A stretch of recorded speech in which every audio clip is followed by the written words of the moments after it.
അസ്സലാമു അലൈക്കും. നമ്മളെ മൂത്തമ്മാന്റെ ഹജ്ജിന് പോകുന്ന വാക്സിൻ റെഡി ആയിട്ടുണ്ടല്ലോ. അതിന് മൂത്തമ്മ വാക്സിൻ എടുക്കാൻ പോയിട്ടില്ലല്ലോ. അത് നമുക്ക് ഇവിടെ കൊണ്ടു തന്നെയാണ്. സൗദി ഗവൺമെൻറ് ഹജ്ജിന് പോകുന്നവർക്ക് നിർബന്ധമാക്കിയ ഒരു വാക്സിനാണ് മെനിഞ്ചോകോക്കൽ വാക്സിൻ. ആ വാക്സിൻ്റെ കാര്യമാണ് ഇപ്പം ശരിക്കും നമുക്ക് കൊണ്ടു തന്നിട്ടുള്ളത്. ഉംറക്കോ ഹജ്ജിനോ പോകുന്നവർ അല്ലെങ്കിൽ സൗദിയിൽ എവിടെയെങ്കിലും നല്ലോണം ആൾക്കാർ ഗ്യാദർ ചെയ്യുന്നിടത്ത് ഈ വാക്സിൻ എടുത്ത് പോകുന്നത് നിർബന്ധമാണ്. കാരണം എന്ന് പറഞ്ഞാൽ ഈ മെനിഞ്ചൈറ്റിസ് എന്ന് പറഞ്ഞിട്ടുണ്ട്, ബ്രെയിനിന് ഒരു പനി വരുന്ന വലിയൊരു അസുഖമാണ് അത്.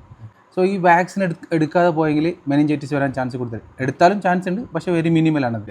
സൗദിയിൽ 1-2 മെയിൻ ഔട്ട് ബ്രേക്സ് ഉണ്ടായിട്ടുണ്ട്. അതുകൊണ്ടാണ് സൗദിയിൽ മെയിനായിട്ട് ഇതിന് ഫോക്കസ് ചെയ്യുന്നത്. ഹജ്ജിന് പോകുന്നവർ ഒരു 3 വർഷത്തിൻ്റെ ഉള്ളിൽ മെനിഞ്ചൈറ്റിസ് വാക്സിൻ എടുത്തിട്ടുണ്ടെങ്കിൽ അവർക്ക് അത് എടുക്കൽ നിർബന്ധമല്ല. അല്ലാത്തവർക്ക് പോകുന്നതിന് 10 ദിവസം മുമ്പെങ്കിലും മെനിഞ്ചൈറ്റിസ് വാക്സിൻ അവർ നിർബന്ധമായിട്ട് എടുത്തിരിക്കണം. അപ്പോൾ മെനിഞ്ചോകോക്കൽ വാക്സിൻ അല്ലാതെ വേറെ ഏതെങ്കിലും വാക്സിൻ നിർബന്ധമുണ്ടോ ഹജ്ജിന് പോകുമ്പോൾ? സൗദി ഗവൺമെൻറ് നിർബന്ധപ്രകാരമുള്ള വാക്സിൻ മെനിഞ്ചോകോക്കൽ മാത്രമേ ഉള്ളൂ. പക്ഷേ നമ്മൾ ഒരു സേഫ്റ്റി എന്നുള്ള രീതിയിൽ കോവിഡ് വാക്സിന്, അതേപോലെ തന്നെ ഇൻഫ്ലുവൻസ വാക്സിന്, ബാക്കി പോളിയോൻ്റെ ഒക്കെ മുമ്പേ എടുത്തിട്ടുണ്ടാവുമല്ലോ, ഈ വാക്സിനൊക്കെ എടുത്തിട്ട് പോകലാണ് ഏറ്റവും ഉചിതമായ കാര്യം. അപ്പോൾ ഡോക്ടർ അഷ്റഫ്, ഒരു ക്വസ്റ്റ്യൻ കൂടി ഉണ്ട്. ഈ ഇൻസുലിനും കാര്യങ്ങളൊക്കെ എടുക്കുന്നവർ അതെങ്ങനെയാണ് സൗദി പോകുമ്പോൾ ഇത് കൊണ്ടുപോവുക?